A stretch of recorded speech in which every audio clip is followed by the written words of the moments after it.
ओम नमो भगवते वासुदेवाय। ओम नमो भगवते वासुदेवाय। ओम नमो भगवते वासुदेवाय। ओम ज्ञानाय नमः। सार्थ ज्ञानेश्वरी दिवस 258 अध्याय 11 विश्वरूप दर्शन योग। श्री गणेशाय नमः। ना तरी उकलतया सापाचे वेढे, जैसे चंदना खेव देणे घडे, अथवा विवसी पळे मग चढे, निधान हाता तैसी प्रकृती हे आड होती, ते देवेची सारवणी परवती, मग परतत्व माझिये मती, शेजार केले म्हणून ये विषयीचा मज देवा, भरवसा कीर जाहला जीवा, परी आणिक एक हेवा, उपनला असे तो भिडा जरी म्हणो राहो, तरी आना कवणा पुसो जाओ, काय तुझ वाचोनी ठावो, जाणत आहो आम्ही जळचरू जळाचा आभारू धरी, बाळक स्तनपानी उपरोधू करी, तरी तया जिणया श्रीहरी, आन उपायो असे म्हणून भीड साकडीन धरवे, जीवा आवडे तेही तुझ पुढा बोलावे, तव राहे म्हणितले देवे, चाड सांगे नाहीतर चंदनाच्या झाडाला सापाने घातलेले वेहे म्हणजे वेढे सोडून साप निघून गेल्यावर ज्याप्रमाणे चंदनाला खेव म्हणजे आलिंगन देता येते, अथवा विवसी म्हणजे पिशाच्य पळून गेल्यावर ज्याप्रमाणे निधान म्हणजे खजिना हाती येतो, त्याप्रमाणे ज्ञानाच्या आड जी प्रकृती माया वा अज्ञान होते, ते देवांनी सारोनी परवती म्हणजे दूर सारल्यावर माझ्या बुद्धीला आपणच परब्रह्माचे शेजार केले, म्हणजे ब्रह्मस्वरूपी माझी बुद्धी स्थिर केली म्हणून ह्या विषयीचा माझ्या जीवाचा भरवसा कीर जाहला, म्हणजे आपल्या स्वरूपाविषयी माझी पूर्णपणे खात्री पटली।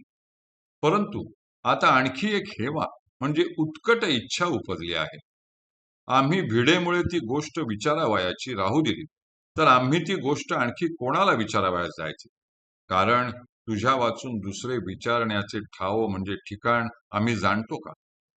जळचरांनी जर जळाच्या उपकाराचे आभार मानण्याचे ओझे मानले, अथवा बालकाने स्तनपान करण्याविषयी आईचा उपरोध संकोच वा भीड बाळगली, तर हे श्रीहरी त्या जळचरांना वा त्या बालकाला जिणया म्हणजे जगण्याचा, आन म्हणजे दुसरा काही उपाय आहे का?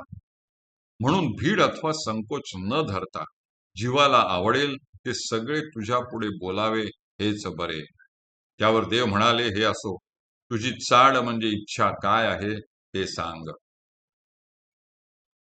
हे परमेश्वर, यथात्वम आत्मानं आत्थ एवं एततः पुरुषोत्तम ते ऐश्वरम द्रष्टुम इच्छामी। हे परमेश्वरा, तुम्ही स्वतःविषयी जे वर्णन केले ते खरोखर तसेच आहे, तेव्हा हे पुरुषोत्तमा, ते तुमचे ज्ञान, ऐश्वर्य, शक्ती, बल, वीर्य, तेज आणि व्यापकत्व यांनी युक्त असलेले ईश्वरी स्वरूप प्रत्यक्ष पाहण्याची माझी इच्छा आहे। मग बोलिला तो किरीटी, म्हणे तुम्ही केली जे गोठी, ती या प्रतीतीची दिठी निवाली माझी।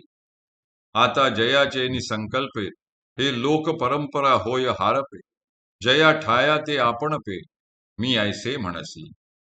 ते मुद्दल रूप तुझे, जेथुनी ये दावी, जेथुनी ये द्विभुजे, हन चतुर्भुजे, सुर कार्याचे व्याजे, घेवो घेवो येसी।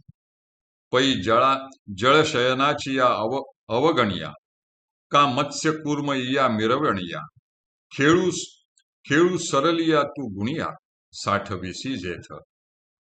मग किरीटी म्हणाला, देवा, तुम्ही ह्या आधीची गोठी म्हणजे गोष्ट सांगितली, तिच्या योगाने माझी प्रतीतीची वा अनुभवाची दिठी म्हणजे दृष्टी निवाली आहे। आता ज्याच्या संकल्पाने ही लोक परंपरा व जग उत्पन्न होते व हारपे म्हणजे लय पावते, आणि ज्या ठायाते म्हणजे स्थानाला तुम्ही मी असे म्हणता, ते तुमचे मुद्दल म्हणजे मूळ स्वरूप होय, जेथून सुर म्हणजे देवांचे कार्य करण्याच्या व्याजे म्हणजे निमित्ताने, द्विभुज अथवा चतुर्भुज रूपे घेऊन तुम्ही वारंवार अवतार घेता। क्षीराब्दीमधील शेष शयनाच्या अवगणिया म्हणजे आरंभापासून मत्स्य कूर्म इत्यादी अवतार मिरविण्याचा खेळ सरल्यावर हे गुणिया म्हणजे गारुडी श्रीकृष्णा, हे सर्व तू जेथ म्हणजे ज्या मूळ स्वरूपात साठवतोस ते तुझे स्वरूप. उपनिषदे जे गाती योगीय हृदयी रिगोनी पाहाती, जया ते सनकादिक आहाती पोटाळुनिया. ऐसे अगाध जे तुझे तुझे विश्वरूप कानी ऐकिजे, ते देखावया चित्त माझे उतावीळ देवा. देवे फेडुनिया साकड, लोभे पुसली जरी चाड, तरी हेची एकी वाड, आरती जी जी मज. तुझे विश्वरूपपण आघवे, माझी दिठीसी गोचर होआवे, ऐसी थोर आस जीवे बांधोनी आहे.